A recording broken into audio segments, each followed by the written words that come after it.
So Chelsea travel away to AFC Bournemouth, which will be a very crucial fixture as Chelsea are looking to get back to winning ways after they have not just won in their last two games. So when you look at this fixture, you realize that Bournemouth have been in a terrible run of form. They've been a team that have conceded more than two goals in their last four out of five matches. And this makes it a super crucial match for Bournemouth.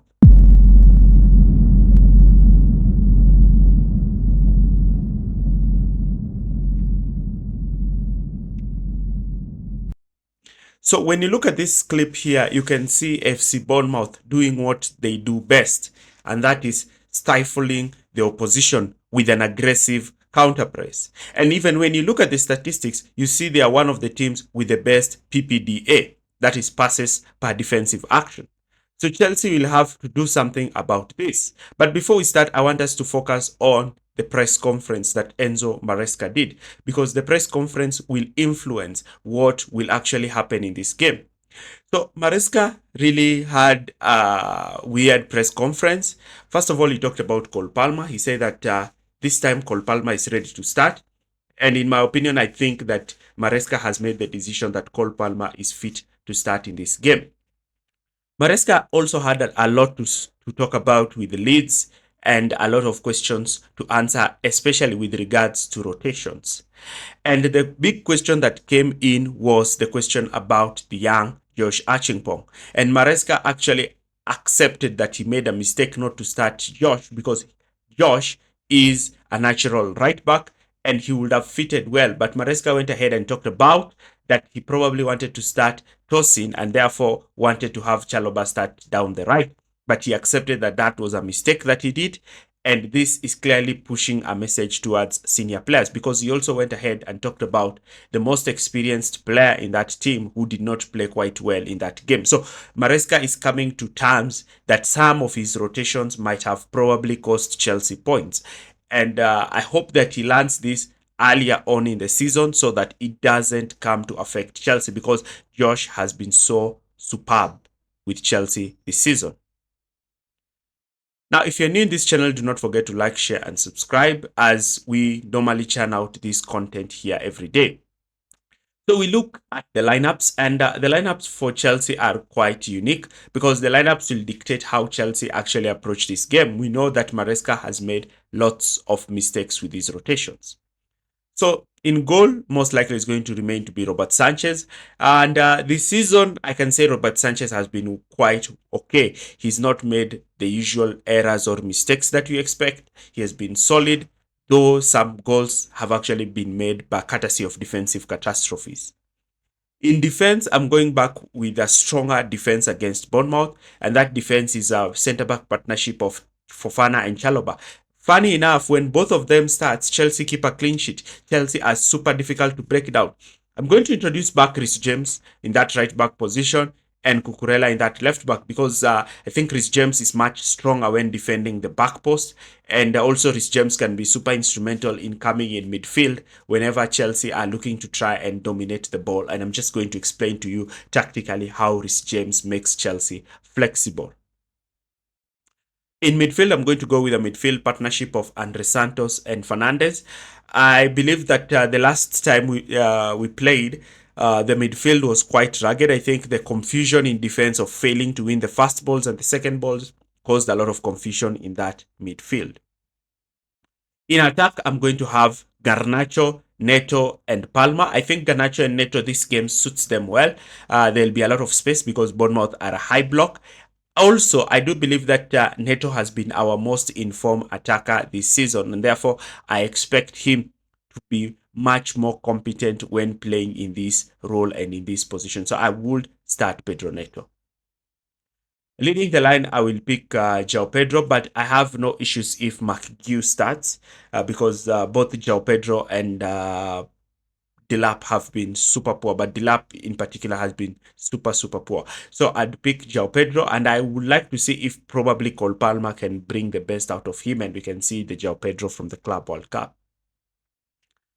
Then we move on to the next phase of our analysis, which is the tactical aspect of the game. And the tactical aspect of the game is probably the most interesting part of this analysis because you're going to look at what both teams can do. So, Bournemouth are an aggressive pressing team. And I mean, they're super aggressive and they like to go into a man oriented high press. So, that is what we expect. We expect their front three to be super aggressive and their entire midfield three to be super aggressive. So both of their wingers can decide to pick both Chelsea centre backs and their striker can go directly for Robert Sanchez, ensuring that Chelsea lack any time and space with the ball.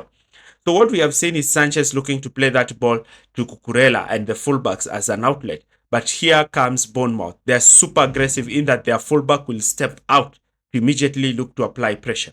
Now in this situation, what Chelsea can do is, because Bournemouth are super tight to their press, is that they can choose to play balls in behind for the runs of Alejandro Garnacho and Neto. That's why I really prefer to have both of them to start.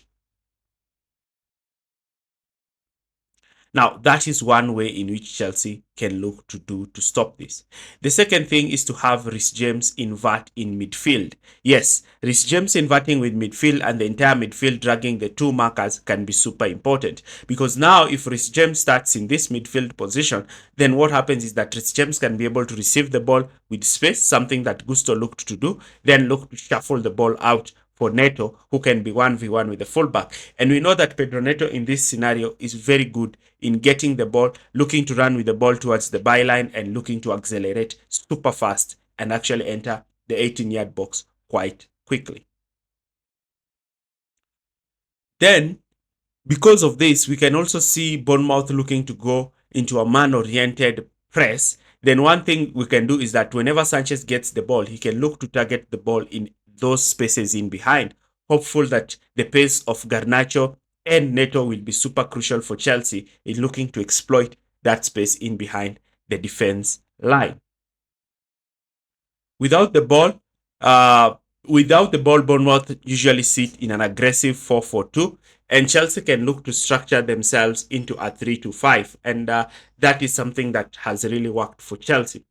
This can happen by Reece James joining that midfield and looking to drop into that midfield alongside Andre Santos, as Reece James will offer the much needed steal in that midfield, while Cucurella attacks in the backline, allowing Chalobah to play central and Wesley Fofana to play wide. And Fofana is super important in this position because Fofana is fast, Fofana is able to carry the ball forward, and Fofana is not afraid to actually dribble past his players. They should look to exploit Bournemouth's press by using their physicality to shield the ball and looking to beat their man. And once they do this, they'll be able to open up spaces high up the pitch where players like Cole Palmer can move into the wide regions to receive the ball and look either to slip in balls for the runs of players like Pedro Neto or looking to attack the goal by themselves. Those are the two things that Chelsea can do, because this is one game where Chelsea will be tightly marked, but if they're able to evade their marker, then there's a lot of space and areas to exploit. So Bournemouth also do like to play from the back, and this will be super important for Chelsea in the way they look to do it. So one way is to shut the ball from going to midfield and asking João Pedro to press the ball from the right side to the left side. Why am I saying this? Pressing the ball towards the left side allows Garnacho to position himself to step out to press the other centre back, while using Cucurella's aggressive nature to be ready to step forward to press the fullback just in case Bournemouth look to play the ball to the fullback. So that is what can happen with Chalobah and Fofana. That's why I prefer Chalobah and Fofana, because they are super mobile in covering wide areas. That is something that Chelsea heavily lack when they have Tosin Adrabio, and it affects Chelsea's press.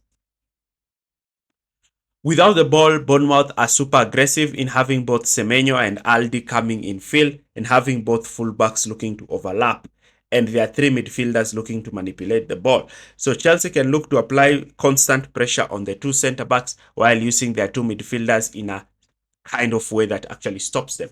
Now, I want to go to some clips to do some analysis of Chelsea's previous match against Bournemouth to explain what I'm actually talking about. Now, you can see here, this is Chelsea in their last game against FC Bournemouth. And what you notice is that Bournemouth are pressing aggressively high in a man-oriented form. Now, the man-oriented form was super aggressive in that even whenever Cucurella will move in midfield, he will be followed. Even if Cole Palmer will look to drop deep, he will be followed. And this was a problem that Chelsea constantly faced. Whenever Cole Palmer looked to drop towards the defense to receive the ball, he would be immediately tracked back. That's how aggressive Bournemouth are with their press. Now, sometimes this would actually open up spaces in midfield. And if the centre back would attempt to play the ball into that midfield zone, then the intense pressure would mean that Bournemouth would have their centre back stepping out and winning that ball. So those are some of the errors that Chelsea really made in that game because they underestimated the strength of Bournemouth's midfield. Again, you have centre backs attempting line breaking passes against FC Bournemouth and looking to split their aggressive press. But Bournemouth, again, their centre backs are super aggressive. So they're able to step out to win that ball and immediately look to transition. And because they also commit a lot of players up front during the press, they're able now to get the ball in areas where they can hurt.